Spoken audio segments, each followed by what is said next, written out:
第一次去婆家过年，10几口亲戚坐等开饭，丈夫催我下厨，我只说一句话，拎包就走。当晚婆婆哭着打带来电话，超市的空调开得很足，我推着购物车在年货区转了第3圈。购物清单是婆母上周发来的，我存在手机备忘录里，已经看了不下10遍。腊肠、香菇、木耳、花生、瓜子、糖果，一共23样东西，每一样都标注了品牌和规格，买这个牌子的，别的不行，要散装的，不要袋装的，糖果要软的，家里有老人。我照着清单往车里放东西，手机突然震了一下，是丈夫林峰发来的微信，东西买好了吗？妈说还缺2瓶好酱油，要生抽，记得拿。我回了个好，又推着车去调料区。收银台排队的时候，我算了算购物车里的东西，800多块钱。这是第3次采购了，上2次买的菜和水果已经塞满了冰箱。林峰说，第一次去婆家过年，不能寒酸。我没说什么。结婚3年，这是第一次在婆家过年。前2年都是他回去，我留在城里值班。我在一家会计事务所工作，过年是最忙的时候，但今年我提前1个月就调好了假期。林峰说，妈一直念叨着见我。收银员扫码的声音很机械，滴滴滴，863块。我掏出手机付款，看着数字跳动，突然想起去年过年，我一个人在出租屋里吃泡面，窗外有烟花，我坐在窗边看了很久，手机又震了。对了，再买2条好烟，中华，家里要来客人。我愣了一下，又去服务台拿了2条烟，1600。推着购物车往外走的时候，有个小孩突然冲过来，撞到了我的腿。他妈妈赶紧过来道歉，我说没事。那女人拉着孩子的手，絮絮叨叨地说，跟阿姨说对不起，你看阿姨买这么多东西多累啊。我笑着说真的没事。他们走远了，我站在超市门口，看着手里沉甸甸的购物袋，突然有点想不起来，林峰上次帮我拎东西是什么时候。从超市回家的路上，我给林峰打了个电话，东西都买好了，明天直接出发。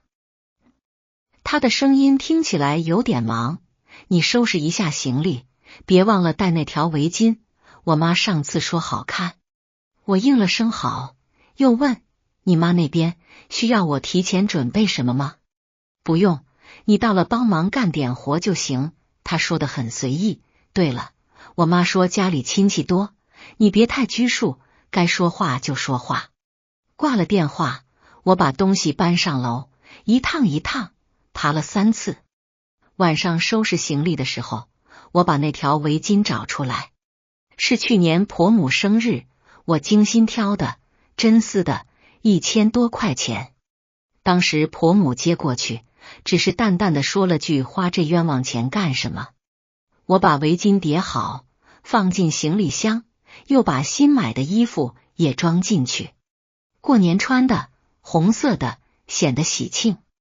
林峰回来的时候已经快10点了，他往沙发上一坐，松了松领带，累死了，明天还得开车3个小时。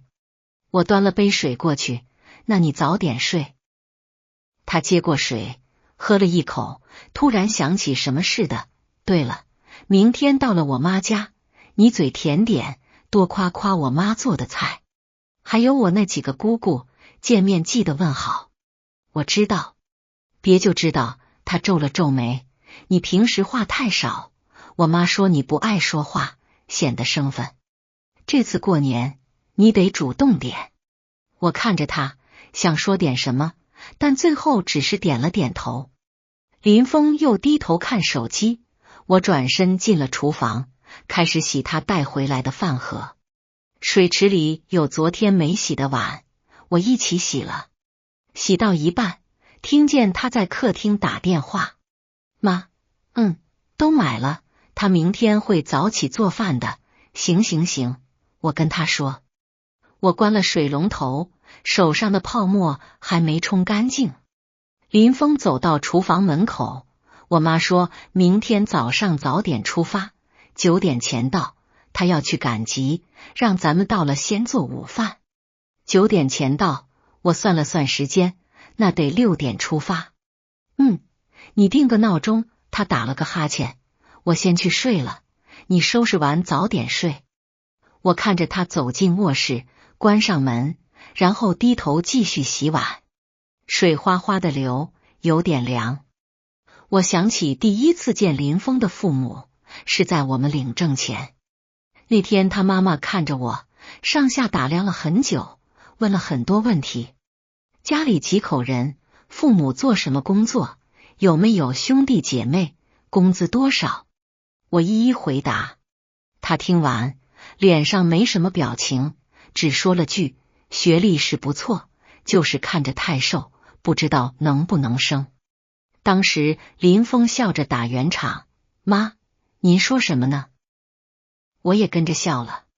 现在想想，那笑容是怎么挂在脸上的，我已经记不清了。洗完碗，我又把厨房收拾了一遍，擦了灶台，拖了地。做完这些，已经11点半。我走进卧室，林峰已经睡着了，呼吸声很沉。我轻手轻脚地爬上床，侧身躺下，看着天花板上空调的红灯一闪一闪。手机亮了一下，是婆母发来的消息，明天记得带2瓶好油，家里的用完了。我回了个好，放下手机，闭上眼睛，睡不着。出发那天，我5点半就醒了，悄悄起床，洗漱，化了个淡妆，换上新买的红色毛衣。林峰还在睡，我去厨房热了牛奶，煎了鸡蛋，烤了2片面包，摆在餐桌上。6点，我推醒林峰，他迷迷糊糊的起来，看了眼时间，这么早？你妈说9点前要到。他揉了揉眼睛，去洗手间洗漱。我把行李箱搬到门口，又检查了一遍东西，年货、烟酒、围巾、衣服，还有婆母要的油。林峰吃早饭的时候，我把后备箱装满。上车的时候，天还没完全亮。高速上车不多，林峰开得很快。我坐在副驾驶，看着窗外一闪而过的路灯，突然想起什么，问他，你妈说家里要来多少人？不多，就我几个姑姑姑父，还有表兄弟姐妹，加起来10几个吧。10几个？我愣了一下。对啊，过年嘛，都回来聚聚。林峰很随意地说，你别紧张，都是自家人。我没说话。车子开了1个多小时，林峰接了个电话，是婆母打来的。妈，在路上了，快到了。他在旁边。行，我跟他说。挂了电话，林峰侧头看了我一眼。我妈说到了先包饺子，中午吃饺子。他买了肉和菜，你和他一起包。好。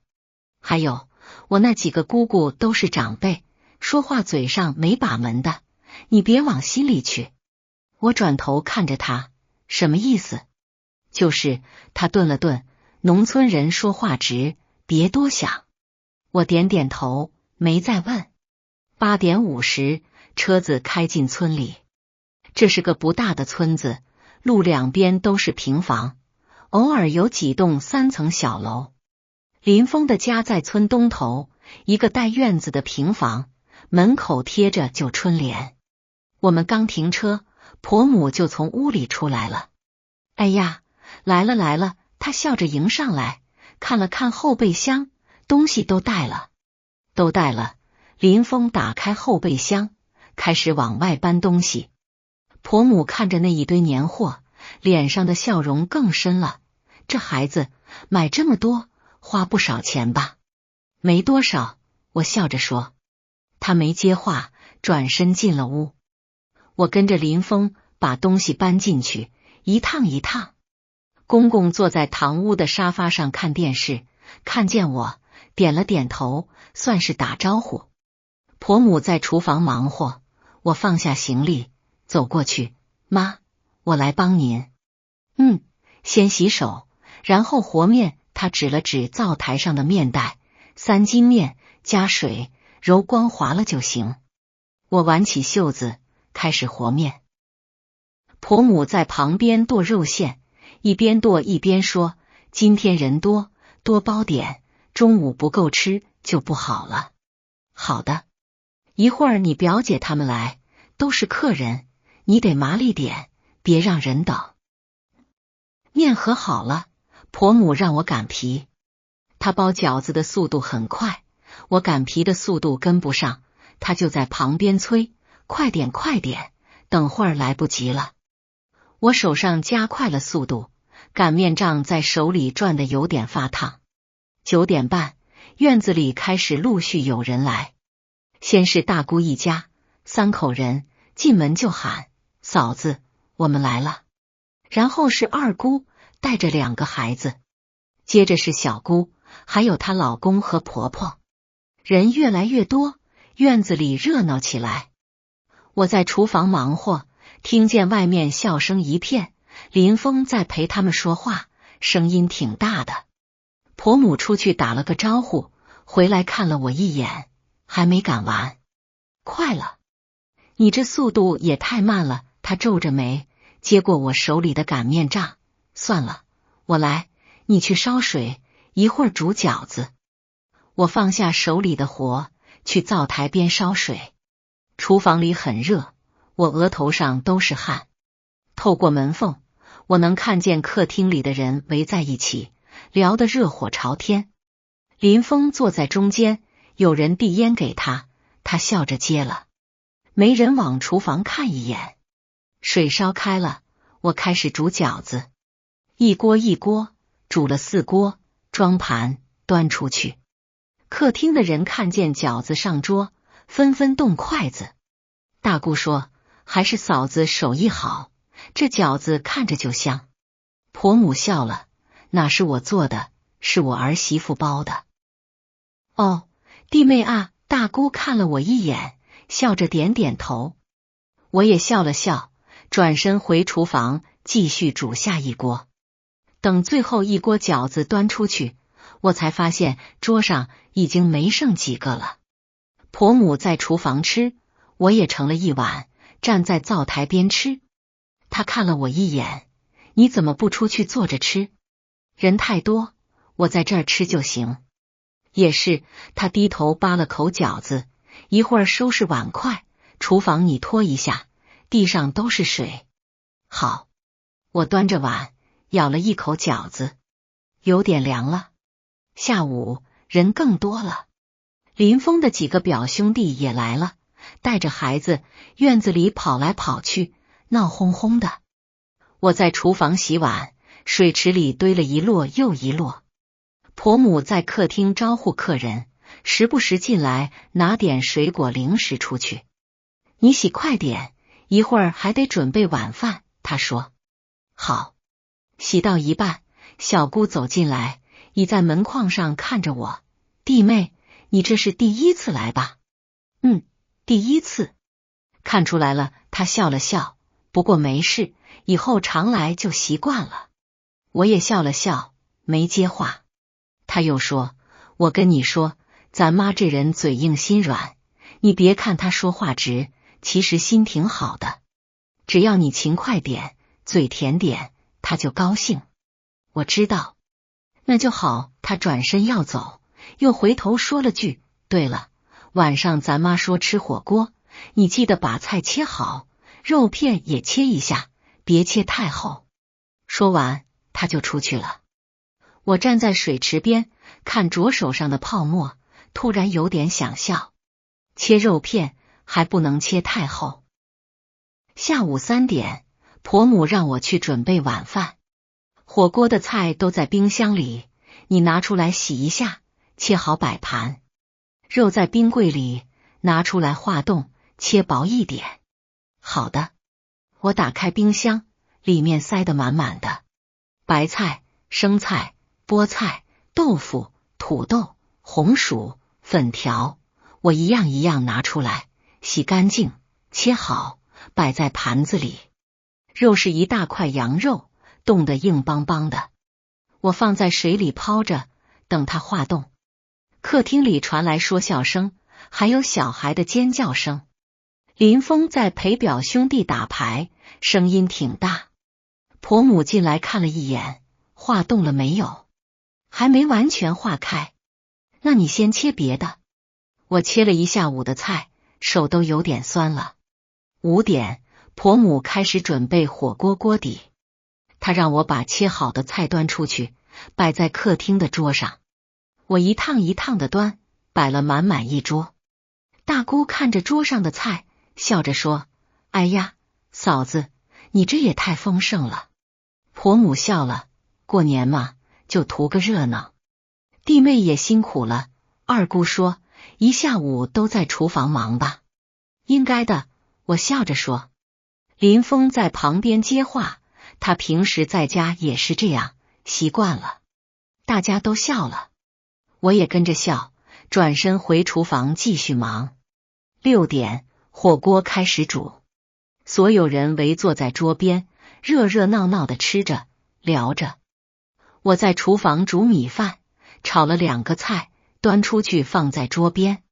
婆母说：“你也坐下吃吧。”我看了看桌边，没有空位了。我在厨房吃就行，你们吃也行。他没坚持。我回到厨房，盛了碗米饭，加了点菜，站在灶台边吃，能听见外面的热闹声、碰杯声、笑声、小孩的吵闹声。我低头扒了口饭，有点噎。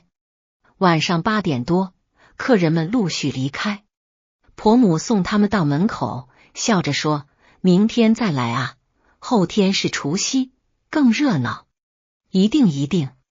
等人都走了，婆母回来看了看满桌的杯盘狼藉，叹了口气：“你收拾一下吧，我累了，先去休息了。”好。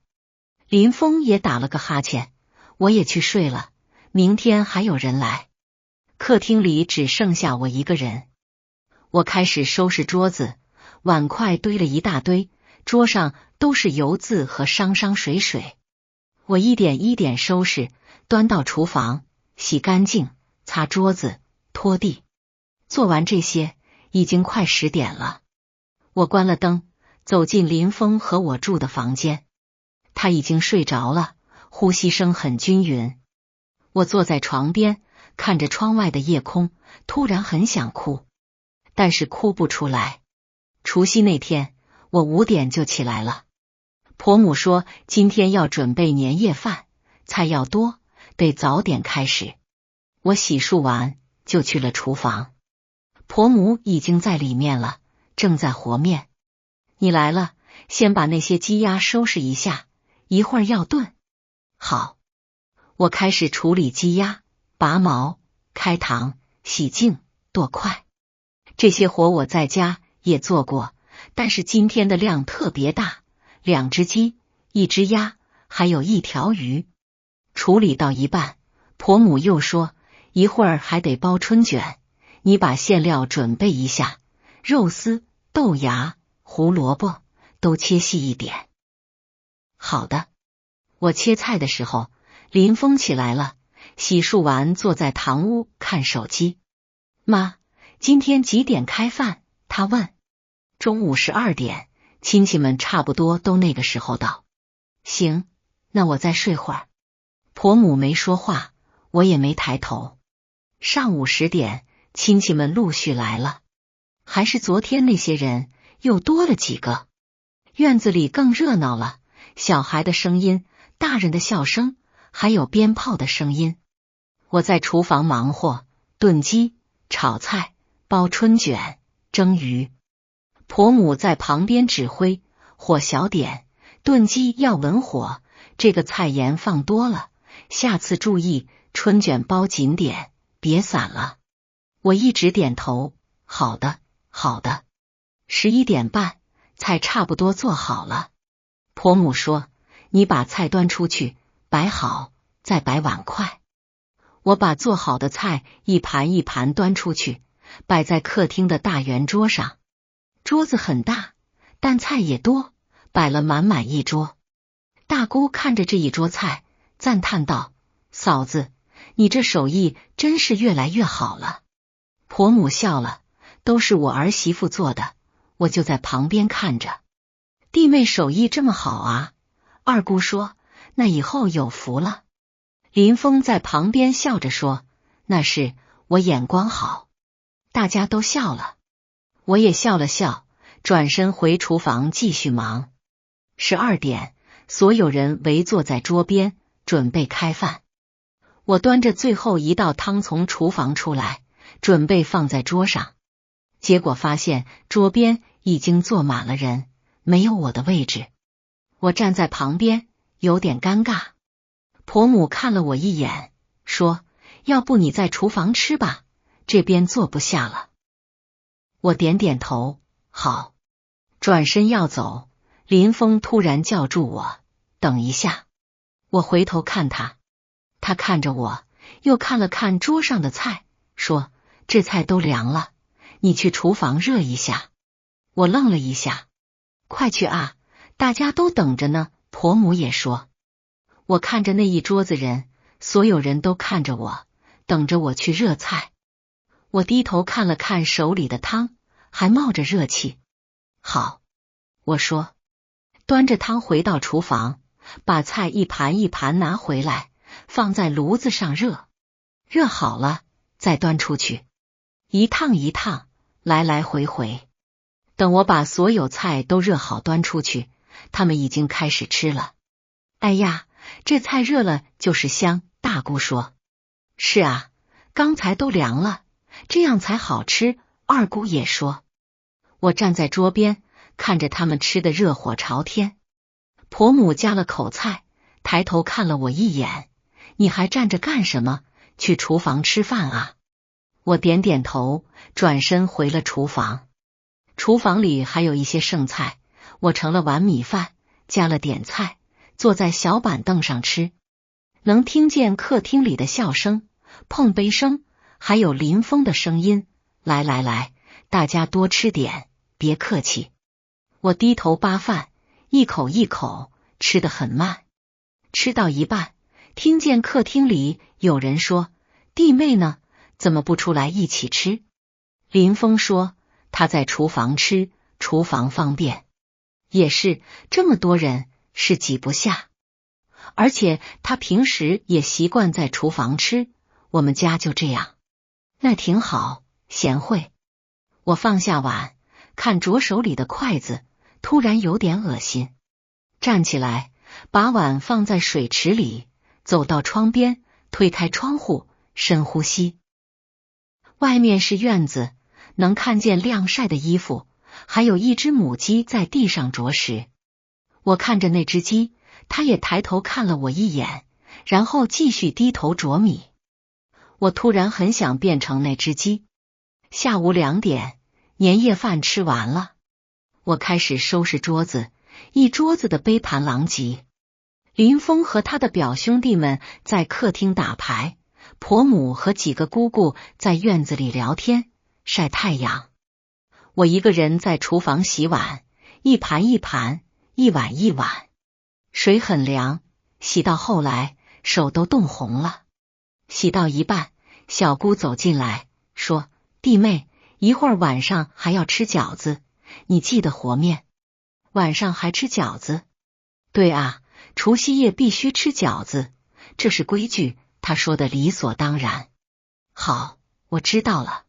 他走了，我继续洗碗。洗完碗，我开始和面、揉面、擀皮、包饺子。一个人在厨房忙活，外面的笑声一直传进来。5点，婆母进来，看了一眼饺子，包的差不多了，那就开始煮吧。6点要吃。好，我烧水煮饺子，一锅一锅。6点，饺子煮好了，端出去。所有人又围坐在桌边，吃饺子，看春晚，热热闹闹。我在厨房吃，吃完继续洗碗。晚上11点，客人们陆续离开了。婆母打了个哈欠，今天累死了，你收拾完早点睡吧。好。林峰也回房间了。客厅里只剩下我一个人，还有一桌子的碗筷。我开始收拾、洗碗、擦桌子、拖地。做完这些，已经快1点了。我拖着疲惫的身体走进房间，林峰已经睡着了，睡得很沉。我坐在床边，脱鞋、脱外套，突然听见手机震了一下。拿起来看，是婆母发的消息，明天中午还有人来，你早点起来准备。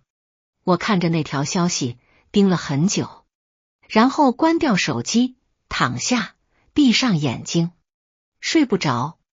大年初一早上，我又是5点起来，洗漱、化妆、换衣服，去厨房准备早饭。婆母比我起得还早，已经在厨房了。今天中午你大姑他们还要来，菜得准备充足。她说一会儿你去买点菜，鱼啊肉啊，多买点。好。吃完早饭，我骑着家里的电动车去了镇上的集市。集市上人很多，都是来买年货的。我挤在人群里，一样一样的买鱼、肉、菜、水果。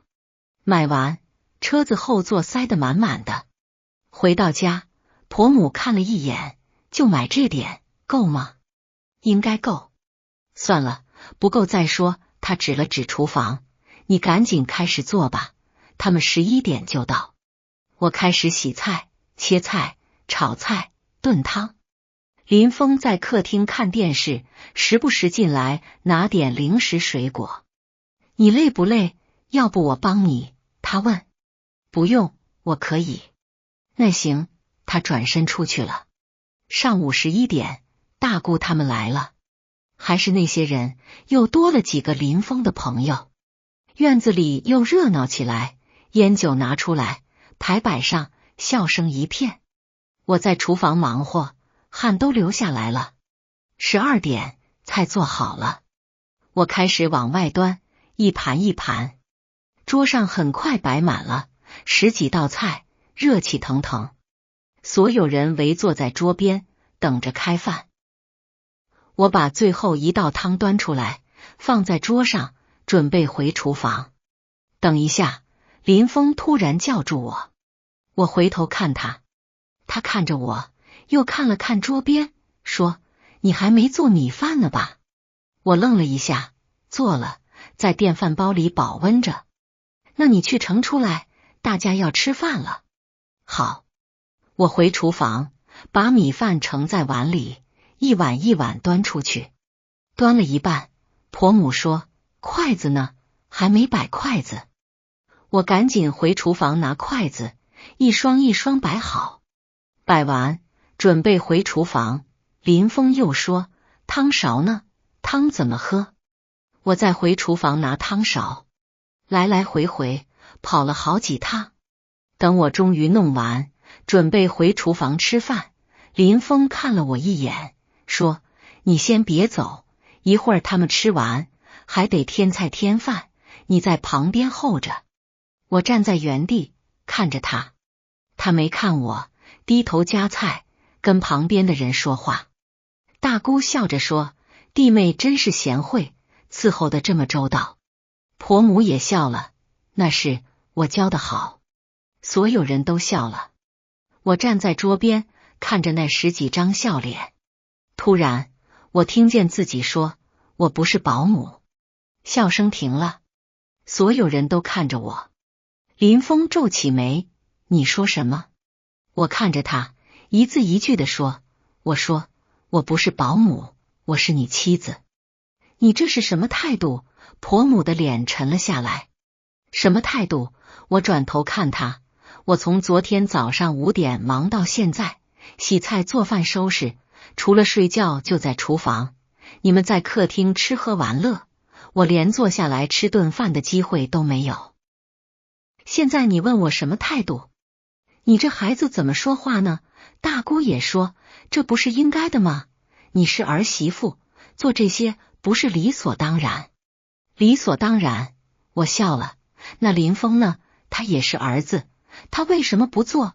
他为什么可以坐在这里吃喝玩乐？我就得在厨房当牛做马。你婆母气得说不出话。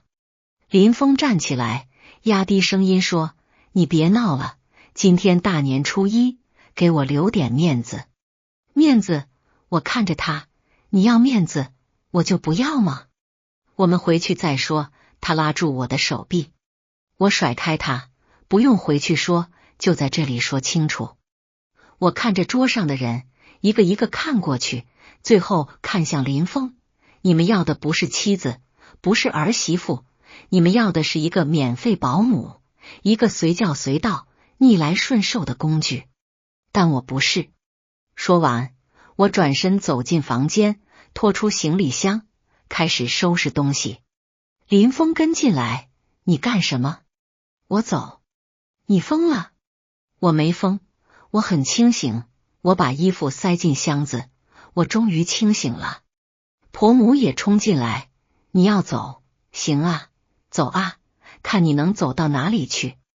我拉上行李箱，拎着包，看了他一眼。您放心，我能走得很远。走到门口，我回头看了林峰一眼。如果你还想要这段婚姻，就给我一个道歉。如果你给不了，那我们就到这里。说完，我拖着行李箱走出了门。身后传来婆母的骂声，还有林峰的喊声，但我没回头。走出院子，走到村口，叫了辆出租车。司机看着我，姑娘，大过年的，去哪啊？火车站。行。车子开了，我靠在后座上，闭上眼睛。手机一直在震，都是林峰打来的，我没接。车子开出村子，我睁开眼睛，看着窗外倒退的风景，突然很想哭，但还是没哭出来。到了火车站，我买了最近一班回城里的票。坐在候车室里，我给林峰发了条消息：我回家了，你自己看着办。然后关了机。晚上8点，我回到城里的家，打开门，屋里很安静，很空，但很舒服。我把行李箱放在客厅，脱掉外套，走进卧室，躺在床上，盯着天花板，盯了很久。手机开机，一堆未接来电和消息蹦出来，都是林峰的，还有一条婆母的。我点开，他说：“你这孩子怎么这么不懂事？大过年的，搞得我们家鸡犬不宁。你赶紧回来，我不怪你了。”我看着那条消息，突然笑了。不怪我了？他什么时候怪过自己？我没回，关掉手机，蒙上被子睡了。这一觉睡得特别沉。我是被门铃吵醒的，睁开眼，天已经亮了。看了眼手机，大年初二上午10点，门铃还在响。我起身去开门，是林峰。他站在门口，脸色很难看，眼睛里有血丝。你还真走了？我说过我要走。你知不知道你昨天那样，让我在亲戚面前多丢人？我看着他，突然觉得有点可笑。所以你来，是想跟我算这个账？我不是这个意思。他揉了揉脸，你先让我进去，我们坐下来好好谈谈。我侧身让开，他走了进来。客厅里还是我走之前的样子，行李箱还摊在地上，衣服散了一地。林峰看了一眼，没说话，在沙发上坐下。我也坐下，跟他隔着茶几相对而坐。你到底怎么了？他开口，是不是这段时间工作压力太大，心情不好？你觉得是工作压力的问题？不然呢？他皱着眉，你平时不是挺好的吗？怎么突然就闹成这样？我看着他，突然有点想笑。林峰，我们结婚3年了，你真的了解我吗？我当然了解你。那你知道我为什么会突然爆发吗？他沉默了一会儿，说，是不是我妈说话重了点？我回头跟他说，让他注意点。不是说话的问题，我摇摇头，是对待我的方式的问题。什么方式？我深吸一口气，你们把我当什么？当你们家的佣人？我从到你家那天起，就一直在厨房忙，洗菜、做饭、收拾，所有的脏活累活都是我一个人干。你们呢？坐在客厅吃喝玩乐，把我当空气。那不是，他想说什么，又停住了。那不是什么？我追问。不是故意的，那是什么？是理所当然。你是儿媳妇，做这些不是应该的吗？他小声说。所以在你心里，儿媳妇就该当牛做马。我的声音有点发抖。那你呢？你是儿子，你做了什么？你除了坐在那里打牌聊天，你帮过我一次吗？你什么你？我打断他，你就是觉得我做这些是应该的，是我的本分，所以你心安理得的坐在那里，看着我一个人忙死忙活，连句辛苦都不说。林峰不说话了，客厅里很安静，只有我的呼吸声，有点急促。过了很久，他开口，那你想怎么样？我想要一个道歉。我看着他，你和你妈都要跟我道歉。道歉？他愣了一下，你让我妈跟你道歉？对，这不可能。他摇摇头，你知道我妈的性格，她不会道歉的。那就算了。我站起来，你回去吧，我们没什么好说的了。你什么意思？他也站起来，你要跟我离婚？如果你和你妈不道歉，那就离。他气得说不出话，指着我，你太过分了。我过分？我笑了，我过分？你们把我当免费劳动力，我反抗一下，就是我过分。我没有把你当劳动力。那你把我当什么？当你妻子？你有尊重过我吗？你有心疼过我吗？我的眼泪突然流了下来。你有看见过我吗？林峰愣住了，他看着我，似乎想说什么，但最终什么都没说。你走吧。我擦了擦眼泪，等你们什么时候想明白了，再来找我。他站在原地，看了我很久，最后转身走了。门关上，客厅里又只剩下我一个人。我坐回沙发上，抱着抱枕，把脸埋进去。这次哭出来了。下午3点，我的手机响了，是婆母打来的。我犹豫了一会儿，接了。喂，是我。婆母的声音听起来有点哑。你在家吗？在。我有话想跟你说，你方便吗？您说。电话那头沉默了一会儿，然后传来婆母的声音，带着哭腔，孩子，是我不好。我愣住了。我昨天晚上想了一夜，你说的对，我们确实做的不对。他哽咽着说，我不该那样对你，不该把你当外人，不该让你一个人干那么多活。妈，你别说话，听我说完。他吸了吸鼻子，我知道我做错了，我跟你道歉，对不起。我的眼泪又流了下来。你能不能回来？他说，我保证以后不会这样了，我会对你好的，真的。妈，不是您一个人的问题，我说，是整个家庭的问题。我知道，我知道。他说，我会跟他们说的，我会让他们也对你好的。你回来好不好？求你了。我听着他的哭声，心里很乱。我需要时间考虑，我说。好，你慢慢考虑，不着急。他说，但是孩子，你要知道，你是我儿媳妇，是我们家的人，不管怎么样，你都是我们家的人。挂了电话，我坐在沙发上，盯着手机发呆。婆母的话在脑海里转来转去。她道歉了，是真心的，但是这就够了吗？我不知道。晚上，我给我妈打了个电话，把这几天的事情都说了一遍。我妈听完，沉默了很久，说：“女儿，你自己想清楚，你是想要这段婚姻，还是想要自己的尊严？”我都想要，我说。那可能没有两全其美的办法，她说，你要是回去，可能还会遇到类似的事情。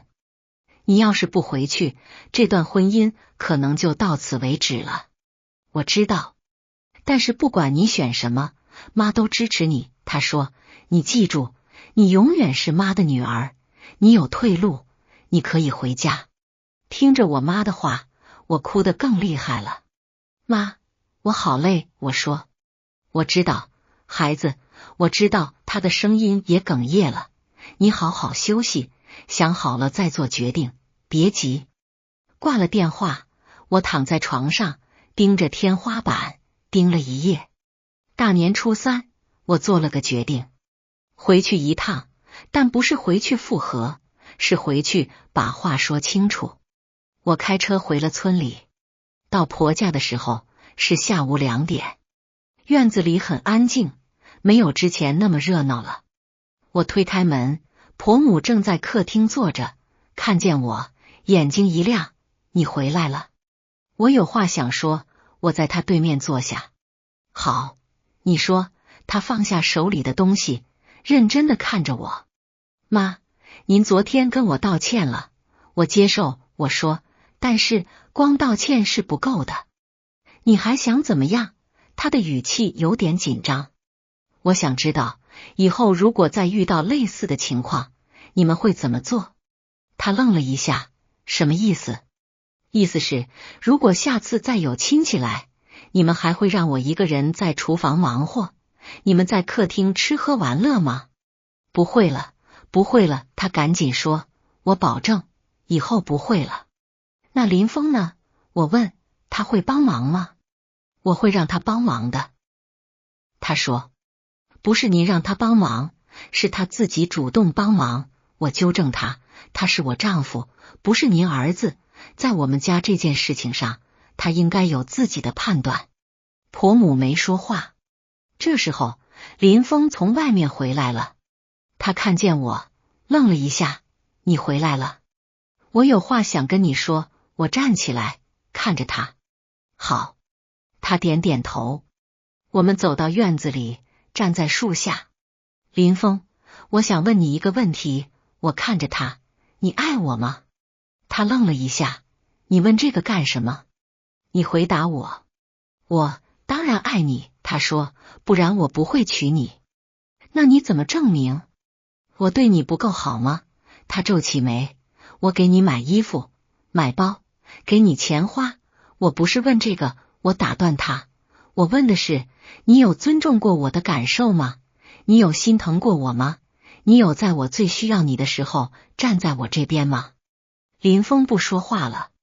这几天我一个人在厨房忙活，你在客厅打牌。我说，你看见了吗？你心疼了吗？你有想过来帮我一把吗？他想说什么，又停住了。你没有，我替他说了。你觉得那是应该的，你觉得那是你妈的安排，你不需要插手。但你有没有想过，我是你妻子，不是你们家的佣人？林峰低下头，不说话。我不是在无理取闹，我的声音有点哽咽，我只是想要一点尊重，一点心疼，一点被看见的感觉。但是你们给不了。我可以给。他抬起头看着我，你给我一次机会，我可以改。真的吗？我看着他的眼睛。真的。他的眼神很认真。我盯着他看了很久，最后说，好，我给你一次机会，但是如果你再让我失望，我不会再给第二次了。好。他点点头。我转身要走，他突然拉住我，等一下。我回头看他。对不起，他说，我之前做的不好，对不起。我看着他，眼泪又流了下来。我以后会改的，他说，我会对你好，会心疼你，会站在你这边。我点点头，没说话。回到客厅，婆母看着我，你们谈完了？那你还走吗？她小心翼翼地问。我今天就回城里，我说，但是我不是走了不回来，我只是需要时间。好，你慢慢考虑，她赶紧说。我拿起包，准备离开。走到门口，我回头看了婆母一眼，妈，我不是不想当您儿媳妇，我只是想当一个被尊重的儿媳妇。她愣了一下，然后点点头，我明白。开车回城里的路上，我接到了一个电话，是小姑打来的。弟妹，是我。姐，什么事？我想跟你说点事情。她的声音有点犹豫，你方便吗？你说。那天的事情其实不是偶然的，她说，是我妈他们故意安排的。我握着方向盘的手突然收紧，什么意思？我妈他们想考验你。她说，看你能不能吃苦，能不能伺候好我哥，能不能融入我们家。所以那些活，那些安排都是故意的。对，她叹了口气，我妈觉得现在的年轻人都太娇气了，不能吃苦，不能受委屈。她想看看你是不是真的愿意为我哥付出，所以她就设计了这一切。我的声音有点发抖。对不起，弟妹，她说，我当时也觉得不对，但是我不敢说，我怕我妈骂我。你现在告诉我这些是什么意思？我就是觉得你应该知道真相，她说，而且我妈她现在也后悔了，她没想到你会那么决绝，会直接走掉。我挂了电话，把车停在路边，趴在方向盘上，哭得不能自已。原来一切都是故意的，原来我一直在被考验，原来我在他们眼里只是一个需要被测试的外人。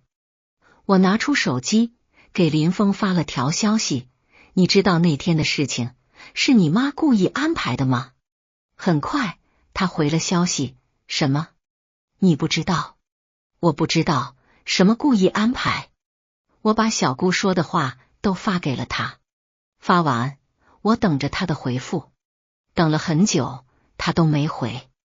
我重新发动车子，开回了城里。晚上，林峰打来电话，我问了我妈，她的声音很低，她承认了。所以，对不起，她说，我真的不知道，我以为只是过年正常的安排。你不知道？我冷笑，你是真的不知道，还是装作不知道？算了。我打断他，我不想听你的解释了。你什么意思？他的声音有点急，你要跟我离婚？我还没想好，我说，但是现在我只想一个人静静。你别这样。我挂了电话，坐在沙发上，盯着天花板，脑子里乱成一团。手机一直在响，都是林峰打来的，我都没接。后来手机不响了，客厅里很安静，只有我的呼吸声。我突然觉得很累，很累，不是身体的累，是心累。我不知道该怎么办了。一个声音说，离婚吧，他们不值得你付出。另一个声音说，再给他们一次机会，也许他们真的会改。两个声音在脑子里打架，吵得我头疼。我闭上眼睛，想让自己安静下来，但是闭上眼睛就会想起那天在厨房忙活的场景，想起那一桌子人的笑脸，想起林峰那句你去厨房热一下，眼泪又流了下来。我擦了擦眼泪，突然想起什么，摸了摸肚子，上个月的月经还没来。我拿起手机查了查日期，推算了一下，该不会。我赶紧起身去药店买了验孕棒，回到家去卫生间测试，2条杠。我愣愣地看着那2条杠，脑子里一片空白。怀孕了，我怀孕了。我拿着验孕棒，坐在马桶上，坐了很久。怀孕了。这个时候怀孕了，我不知道该哭还是该笑。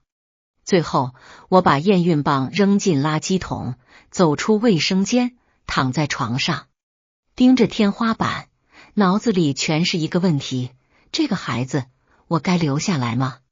如果留下来，那我和林峰的关系就不可能一刀两断了。如果不留，我又舍不得。这是我的孩子，是我的骨肉。我摸着肚子，想象着那里有一个小生命，正在慢慢长大，眼泪又流了下来。我拿起手机，想给林峰打电话，告诉他这个消息，但是手指停在拨号键上，迟迟按不下去。我该告诉他吗？如果告诉他，他会怎么反应？他会高兴吗？还是会觉得这是一个麻烦？我不知道。最后，我放下手机，没打。第二天早上，我去了医院，检查结果确认怀孕6周。医生看着我，问：孩子要留下来吗？我愣了一下，点点头，留。那就好。他笑了笑，回去注意休息，定期产检。好。走出医院，我站在门口，看着来来往往的人群，突然觉得很迷茫。我该怎么办？回家的路上，我接到了小姑的电话：弟妹，你在哪？在外面。方便见个面吗？我想跟你详细聊聊。好。我们约在一家咖啡馆见面。小姑来的时候带了很多东西，都是一些孕妇用的营养品。这些给你。她把东西放在桌上。姐，你怎么知道我怀孕了？我惊讶地问。我猜的。她笑了笑。你那天走的时候脸色不太好，我就猜你可能怀孕了。我没说话。弟妹，我今天来是想跟你说清楚一些事情。她正色道。那天的事情确实是我妈故意安排的，但是不是你想的那样。不是我想的那样。我皱起眉，那是哪样？我妈她，小姑叹了口气，她是想考验你，但不是针对你个人，而是针对所有儿媳妇。什么意思？我结婚的时候，她也这样考验过我。她说让我一个人在厨房忙活，让我伺候一大家子人，看我能不能吃苦，能不能受委屈。我愣住了。后来我二嫂也是这样被考验的。她继续说，我妈她就是这个观念，觉得儿媳妇就应该能吃苦，能受委屈，能伺候好全家人，所以她对所有儿媳妇都这样。对。小姑点点头，不是针对你，是她的观念就是这样。但是这样对吗？我问，这样的观念就是对的吗？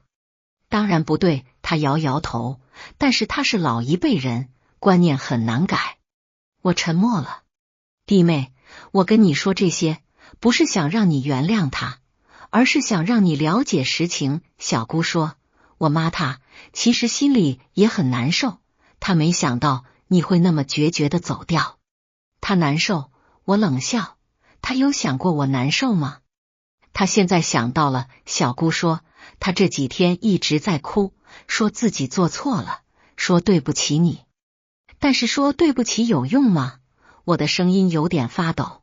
她伤害了我，羞辱了我，她说一句对不起就能抹平这一切吗？我知道不能。小姑说，但是弟妹，我还想告诉你一件事。什么事？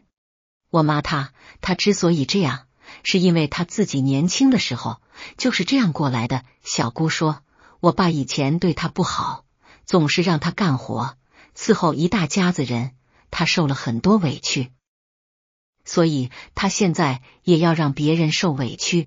我质问，不是这样。小姑摇摇头，她是觉得她都能忍受这些，那你们也应该能忍受。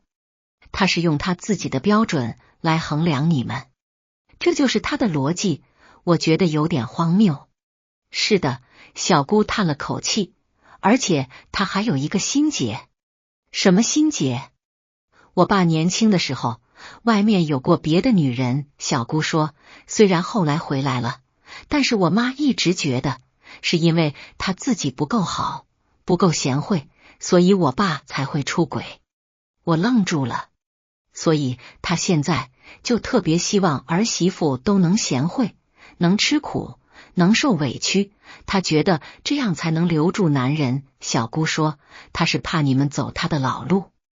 我盯着咖啡杯，不知道该说什么。弟妹，我不是在给我妈开脱，我只是想让你知道，她做这些不是真的恶意，而是她自己的认知局限。小姑说，她不知道，时代变了，现在的女孩子不需要通过委屈自己来留住男人。我的眼泪又流了下来。我知道你受委屈了，我也替我妈向你道歉。小姑说，但是弟妹，你现在怀孕了，还是要好好考虑一下，这段婚姻你还要不要？我不知道，我哽咽着说。你慢慢想，不急。她拍了拍我的手，但是不管你做什么决定，我都支持你。我点点头，没说话。从咖啡馆出来，我在街上走了很久，脑子里一直在想小姑说的话。婆母的经历，她的心结，她的认知局限，我理解了，但是我还是无法原谅，因为她的伤害是真实的，不管她的出发点是什么，她都伤害了我。晚上，我回到家，林峰在门口等着我。你去哪了？我打你电话你不接，他急切地说。我去了医院，我说。医院？你怎么了？哪里不舒服？他紧张地问。我怀孕了，我看着他，一字一句地说。林峰愣住了，眼睛睁得很大。真的？太好了，他突然笑了，想抱住我。我往后退了一步，躲开了。他的手僵在空中，笑容也僵住了。你不高兴？他小心翼翼地问。我不知道，我说，我不知道这个时候怀孕是好事还是坏事。怎么会是坏事呢？他急忙说，这是我们的孩子，是我们的宝宝啊。但是我们现在的关系，我的声音有点哽咽。我们会好起来的，他打断我，我保证，我一定会好好对你，我们会好起来的。我看着他，眼泪流了下来。我真的很害怕，我说，我怕我回去了，又会重复那些日子。不会的，绝对不会。他握住我的手，我向你保证，以后不会让你受委屈了。你保证有用吗？我质问。你之前也说过会对我好，结果呢？林峰沉默了。我需要看到实际行动，我说，不是嘴上说说，而是真的改变。好，我改，我一定改。他说，你给我一次机会，让我证明给你看。我盯着他看了很久，最后点了点头。好，我给你一次机会，但是如果你再让我失望，我会带着孩子离开，永远不回来。不会的，绝对不会，他保证道。我转身进了屋，他跟在后面。你饿不饿？我去给你做饭，他说。不用，我自己来。不行，你现在怀孕了，不能太累。他走进厨房，你坐着休息，我来做。我站在厨房门口，看着他笨拙的洗菜切菜，突然有点想笑。这是他第一次给我做饭，3年了，第一次。接下来的一段时间，林峰确实变了。他每天早上会给我做早饭，虽然做的不好吃，但至少是他的心意。他会主动做家务，洗碗拖地，虽然做的不够仔细，但至少他在做。他下班会早点回来，陪着我，跟我聊天，不再只顾着看手机。我看着这些改变，心里有些欣慰，但也有些不确定。这些改变能维持多久？1个月后，婆母打来电话，说想来看我。我犹豫了一下，同意了。他来的那天，带了很多东西，都是孕妇用的营养品和补品。孩子，你气色看起来不太好。他看着我，眼里有愧疚，都是我不好，让你受委屈了。我没说话，我知道说对不起可能没用，但是我还是想说对不起。他的眼眶红了，我是真的知道错了。妈，我不是不原谅您，我说，我只是需要时间。我明白，我明白。他点点头，你慢慢来，不急。他坐了一会儿，又说，那天的事情，小姑都跟你说了吧？我年轻的时候也是那样过来的。他叹了口气，我以为那是对的，我以为儿媳妇就应该那样，但是我错了。我现在才明白，时代不同了，你们这一代人有你们的想法，有你们的坚持。他看着我，我不该用我的标准来要求你。我的眼泪流了下来。孩子，你能原谅我吗？他握住我的手，我看着他，看着他满是皱纹的脸，看着他眼里的愧疚和期待。妈，我需要的不是您一个人改变，我说，我需要的是整个家庭都尊重我，都把我当家人，而不是外人。我会跟他们说的，我保证。他急忙说，不是您跟他们说，是他们自己要明白。我说，如果他们只是因为您的要求而改变，那这种改变是不长久的。婆母愣了一下，然后点点头，你说的对。他走的时候，我送他到门口。孩子，好好养身体，有什么需要的随时跟我说。他说好。他走了几步，又回头，还有，如果林峰对你不好，你就告诉我，我收拾他。我笑了，好。看着他的背影，我突然觉得他也是个可怜人。年轻的时候受了委屈，老了又把这些委屈传给别人，他不知道这是错的，他以为这是对的。他是受害者，也是施害者。但我不想成为下一个他。怀孕3个月的时候，我辞职了。林峰不同意，说我可以继续工作。我知道我可以，但是我不想。我说，我想休息一下，想想以后的路。你想怎么样？他问。我想知道我们的婚姻到底还有没有未来。我说。林峰沉默了。这3个月，你确实变了，我看在眼里。我说，但是我还是不确定，这种改变能维持多久。我会一直保持的。他说。是吗？我看着他，那如果下次再去你家，再遇到类似的情况，你会怎么做？我会站在你这边。他毫不犹豫地说。真的？真的。他的眼神很坚定。好，那我们等着看。我说。其实我心里已经有了决定，我要的不是一个会改变的丈夫，而是一个从一开始就尊重我、心疼我的丈夫。林峰的改变是在我爆发之后，是在我威胁要离开之后。如果我不爆发，他会改变吗？不会。所以这种改变是被动的，不是主动的。我不想要被动的改变，我想要的是主动的尊重。但是我有孩子了，这是我最大的顾虑。如果没有孩子，我会毫不犹豫的离开。但是现在我不知道该怎么办。我摸着肚子，感受着里面的小生命，心里很乱。孩子，妈妈该怎么办？妈妈真的不知道该怎么办。怀孕4个月的时候，婆母打电话来，说过几天是公公的生日，让我们回去吃饭。我犹豫了一下，同意了。林峰很高兴，说这是一个好机会，可以缓和关系。生日那天，我们回了村里。到婆家的时候，已经有几个亲戚在了。大家看见我，都热情的打招呼，问我身体怎么样，孩子怎么样。我一一回应，笑着说都挺好的。婆母拉着我坐下，说今天你就坐着，什么都不用做，我都安排好了。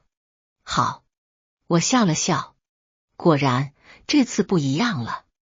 婆母在厨房忙活，小姑和二嫂在帮忙，我就坐在客厅陪着大家聊天。林峰在旁边陪着我，时不时给我倒水，拿水果。吃饭的时候，婆母特意在我旁边留了位置，让我坐在桌边吃饭。孩子，多吃点，你现在是2个人，她给我夹菜。谢谢妈。吃完饭，大家坐在一起聊天，聊得很开心。大姑突然说：“弟妹，上次的事情是我们不对，你别往心里去。”是啊，我们都是粗人，说话不中听，你别介意。二姑也说：“没事，都过去了。”我笑着说：“以后你就是我们家的人了，我们都会对你好的。”小姑说。我点点头，心里有些复杂。他们说这些是真心的吗？还是只是因为婆母的要求？我不知道，但至少表面上看起来气氛好了很多。回城里的路上，林峰很开心。你看，他们都很喜欢你，他说。是吗？我淡淡的说。当然了，他们刚才说了那么多好话，他说。那只是因为我怀孕了。我说，如果我没怀孕，他们还会这样吗？林峰沉默了。我不是在挑刺，我只是在说实话。我说，你心里也清楚，他们的改变是因为我肚子里的孩子，而不是因为我这个人。林峰没说话，只是握紧了方向盘。回到家，我躺在床上，摸着肚子，心里很乱。我到底该怎么办？该为了孩子继续这段婚姻吗？还是该带着孩子离开，给孩子一个独立坚强的母亲？我不知道，我真的不知道。怀孕6个月的时候，我做了个决定，离婚。不是冲动，是深思熟虑之后的决定。我想清楚了，我要的不是一个为了孩子而勉强维持的婚姻，而是一个真正被尊重、被爱的婚姻。如果林峰和他的家人不能真正从心里尊重我，那我宁愿一个人养孩子。我把这个决定告诉了林峰，他愣住了，半天说不出话来。为什么？他最后问。我不是都改了吗？你是改了，但不是因为你真的觉得之前做错了，而是因为怕我离开。我说，这种改变不是我想要的。那你想要什么？他有点激动。我想要的是，你从一开始就尊重我，就心疼我，就把我当妻子，而不是当保姆。我说，但是你没有，你们全家都没有。我现在不是在做了吗？是，你在做。我说，但是我每天都在想，如果我不威胁离开，你还会做吗？如果我不爆发，你还会改变吗？答案是不会。我看着他，所以这种改变不是真心的，是被迫的。我怎么可能是被迫的？他辩解，我是真的想对你好。那你为什么之前不对我好？为什么要等到我要离开了，你才对我好？我质问。林峰说不出话来。林峰，我不想这样过一辈子。我说，我不想每次都要威胁离开，你才会对我好。我不想活在这种恐惧里，害怕你某天又变回原来的样子。我不会变回去的，他大声说。你保证？我冷笑。你的保证？我已经不信了。林峰看着我，眼眶红了。那孩子呢？你想过孩子吗？我想过，我摸着肚子，我会一个人把他养大，给他最好的生活，教他尊重女性，教他爱和平等。你，林峰的眼泪流了下来。你真的这么决绝？不是我决绝，是你们从一开始就没把我当家人。我说，我不想再继续了，真的。林峰坐在沙发上，低着头，肩膀一抖一抖的。我看着他，心里也很难受，但我知道这是我必须做的决定。第二天，我去了律师事务所咨询离婚事宜。律师看了我的情况，说：你现在怀孕，法律上对女方是有保护的，男方不能提离婚，但女方可以提。我知道。财产方面呢？你们有共同财产吗？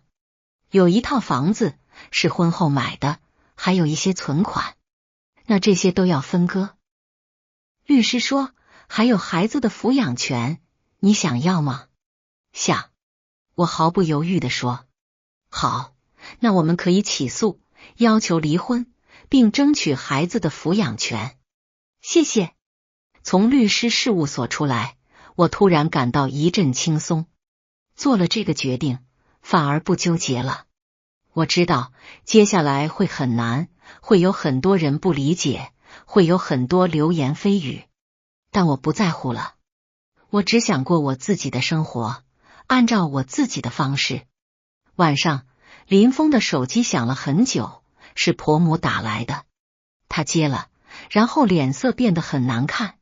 我妈说要来，她看着我。随便，我淡淡的说。第二天，婆母来了。她一进门就哭着跪在我面前。孩子，求求你，别离婚，求求你了，她哭着说。我看着她，心里五味杂陈。妈，您起来，我说。我不起来，你不答应我就不起来，她哭得更厉害了。妈，这不是您跪不跪的问题，我说，是我和林峰之间的问题。那你说，我们怎么做你才能不离婚？他抓住我的手，你说，我都答应你。妈，您起来，我们坐下来好好谈。我扶起他，他坐在沙发上，一直哭，一直哭。我递给他纸巾，等他情绪平复了一些，才开口。妈，您知道我为什么要离婚吗？不是因为我那天对你不好吗？他哽咽着说，我都道歉了，我都改了，你为什么还要离婚？不是您一个人的问题，是整个家庭的问题。我说，是你们从一开始就没把我当家人，没把我当一个独立的人，只把我当一个工具，一个可以随意使唤的工具。我们没有，你有。我打断他，你那天的安排就是把我当工具。你让我一个人在厨房忙活，你让我伺候一桌子人，你让我像个佣人一样来来回回，你有把我当儿媳妇吗？婆母低下头不说话了。而且您知道最让我寒心的是什么吗？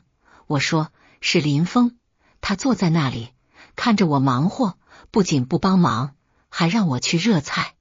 他是我丈夫，但那一刻我觉得他是个陌生人。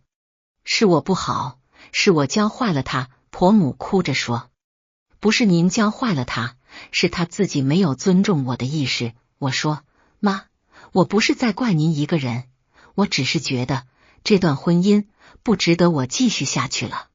孩子，你考虑过肚子里的宝宝吗？婆母说，孩子需要一个完整的家。我知道，我摸着肚子，但我更希望给他一个健康的成长环境，而不是一个表面和谐，实际上充满委屈和压抑的家。我保证，以后不会让你受委屈了。婆母说，我保证。妈，您的保证，我已经不信了。我摇摇头。婆母哭得更厉害了。林峰在旁边一句话也没说，只是低着头。婆母走的时候还在哭，还在求我，但我没有改变决定。那天晚上，林峰说，如果你一定要离婚，我同意。我抬头看他，但是孩子，我想要抚养权。他说，不可能。我毫不犹豫地说，孩子是我的，孩子也是我的。他说，是，孩子也是你的，但我不会把抚养权给你。我说，我会一个人把他养大，我可以给孩子更好的生活。他说，我也可以。我说，而且我会给他更多的爱和尊重，这是你们家给不了的。林峰沉默了，最后他说，那我要探视权。可以，我点点头，这是你的权利。就这样，我们谈好了离婚的条件，房子给我，存款平分，孩子归我，他有探视权。1个月后，我们办理了离婚手续。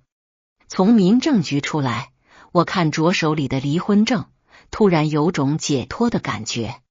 终于结束了，终于自由了。孩子出生的那天是个阳光明媚的早晨，我躺在产床上，听着他的第一声啼哭，眼泪流了下来。我的宝宝终于来到了这个世界。林峰来了，站在产房外面，隔着玻璃看着孩子。我看见他的眼泪也流了下来。那一刻，我突然有点心软，但只是一刻。我知道我做的决定是对的。半年后，我回到工作岗位，孩子由我妈帮忙带，我每天下班都会尽快回家，陪他玩，给他讲故事。林峰每周会来看孩子1次，每次来都会带很多东西。我们之间变成了一种奇怪的关系，不是夫妻，也不是陌生人，而是因为孩子而联系在一起的2个人。有时候我会想，如果当初他能早点醒悟，我们是不是就不会走到这一步？但转念一想，如果不是走到这一步，他会醒悟吗？可能不会。所以这个结局或许是最好的。孩子2岁的时候，我遇到了现在的男朋友。他是我的同事，一个温和、体贴、尊重女性的人。他知道我离过婚，有个孩子，但他不介意。他说，我喜欢的是你这个人，不是你的过去。那一刻，我觉得我真的遇到对的人了。我们交往了1年，他向我求婚，我答应了。婚礼那天，我的孩子当了我的小花童，捧着花走在我前面。我看着他，心里满是感动。我的宝贝，妈妈终于找到了属于自己的幸福，而你也会在爱和尊重中长大。婚礼结束后，我收到了一条信息，是林峰发来的，恭喜你，希望你幸福。我看着那条信息，想了想，回了2个字，谢谢，然后删除了他的联系方式。过去的就让它过去吧，我要向前看，向着属于我的未来。那天晚上，我坐在阳台上，看着夜空中的星星。孩子在屋里睡着了，老公在陪他。我想起了那个大年初一，我拎着行李箱走出婆家的那一刻。那时候，我不知道未来会怎样，我只是知道，我不能再继续那样的生活。现在，我很庆幸自己当时的勇气，因为那一刻的决绝，我才有了现在的幸福。我摸了摸肚子，那里又有了一个新的小生命。这是我和现在老公的孩子。我笑了。人生啊，真的很奇妙。你以为走到了绝境，其实只是另一个开始。你以为失去了一切，其实只是在等待更好的到来。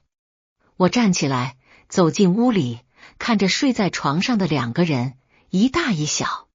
我的孩子，我的爱人，这就是我的家，一个真正的属于我的家。窗外月光洒进来，柔和而温暖。我关上窗帘，躺在床上，闭上眼睛。晚安，这个世界。晚安，曾经的我。你好，未来。